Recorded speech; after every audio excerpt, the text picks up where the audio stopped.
Where are they at? Still top of the ninth. Still shut out for league, huh? Yeah. Alright, let me ask you a question. Okay, go ahead. You said you did all this research today. You had to do this research. I right? put her name into Google and did an image search. But you had it. You said you had to do all this research. Yeah. Right? Why? What does it have to do with your blog? This has nothing to do with Judaism. What's the angle? You work on that, I'll watch the game.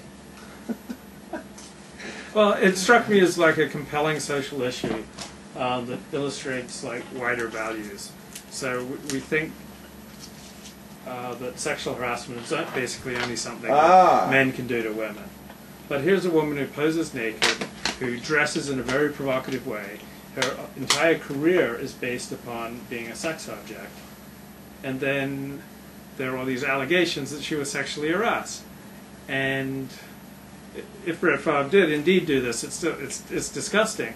But we all exert a certain force field. We all exert a certain energy or vibration into the world, and we all have a profound effect on how other people treat us. So do you think if she dressed modestly, never posed naked, and had gotten to where she was purely by her journalistic good work, you think that she would have likely received, you know, naked photos? All right. I doubt it. Okay. But so the story would be totally different. Let's say it was a Beis Yaakov graduate. You know, like a real frummy. Yeah. Well. Or even a nice Mormon girl. Whatever. Okay, let's say it was a nice frummy. Yeah. You know, and she's got like, you know, her arms are covered. Yeah. She's got a dress. That, yeah. You know, and this asshole sending her pictures of his dick, right? Yeah. I'd be furious. I'd be furious at this guy. How dare he, a Bas Yisrael, a holy Jewish woman, dressed sneas, probably never seen a floppy schmeckler. She's never seen a... she never even heard, didn't know what it is. Right. I was like, what is that thing, right? It was like, you know. And I would be mortified, and I'd want to kick his ass, right? Right. It would not be called for. Yeah. Right? Yeah, he's with some shiksa, you know, and she wiggles her ass, you know. Yeah. I'm not mad at him for doing that, but I think it's inappropriate. Yeah. And yeah, go ahead, I'm sorry. I remember when I was writing on a certain industry, there was a director in that industry by the name of Greg Dark. And this genre director, he slept with dozens of girls in that industry. And is that in the book? No. Okay. And some of his peers said, look, this is hardly conduct becoming of a pornographer. I mean, you're a director, and you're, you know, having sex with all these porn stars. You know, it's just inappropriate for a director. And he made the point, well, what else am I supposed to do with them?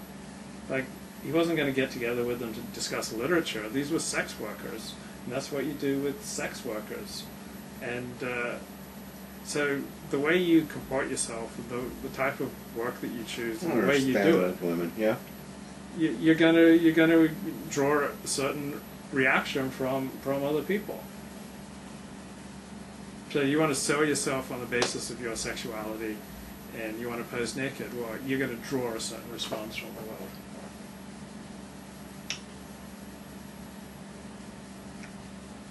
I just don't like the fact that it's a slippery slope from what you're saying to justifying what he did. I still think that no matter what the circumstances is, you don't text somebody your dick. I mean, you just... That's a good point, but I tell you what, I once met this girl, and we were set up, and it was like a shitter. Go ahead. I read this today. It was like a shitter. Okay, go ahead.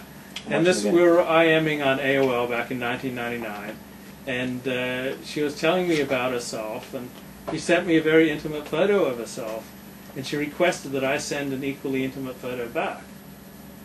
So, but I guess she requested it, and that's the difference. Yeah, if you can prove it. It's a long time ago. I may be fuzzy on the details. Could come up with a recording of her saying, right. Please send me a photo. Yeah. Send me a photo of your dick. Yeah.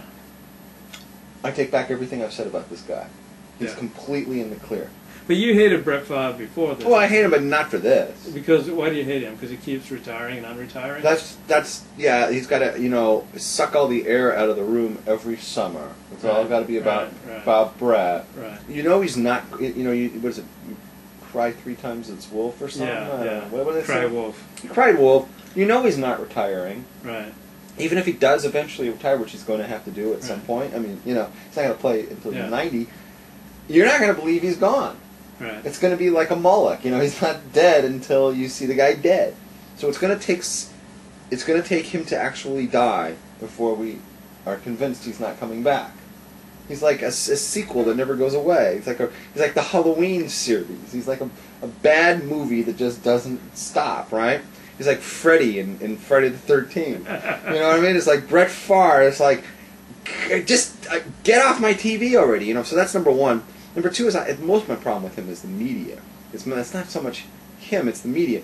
The media keeps kissing this guy's ass and sucking on his cock. I was surprised that ESPN's mouths weren't all over his cock when we were looking at it, because ESPN just loves this fucking guy, right? And that's all they talk about. It makes me sick. The guy's played 20 years. He's won 1 ring.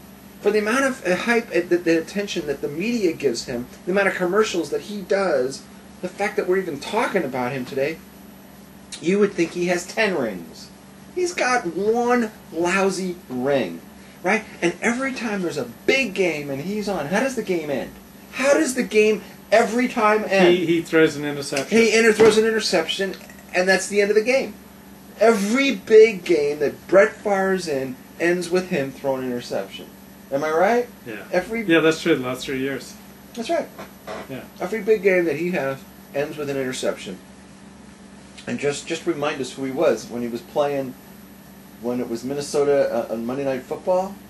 That game ended on a... Yeah, the Jets. He threw an interception. He threw an interception there, yes. Just to remind everybody who he is. Yeah. Suicidal gay teens. You're a suicidal gay teen, Rabbi? No. No. I would say... How old are you when you graduate high school? 18. So did they have a gay lesbian club at Eula? I started feeling suicidal for the first time right before I graduated.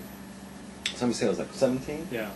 But it wasn't because of that. I was suicidal because I'd been dumped by my girlfriend and she started dating my best friend. Oh, that's cold. Yeah, that was really bad. And that's cold. And for the first time in my life that I was suicidal.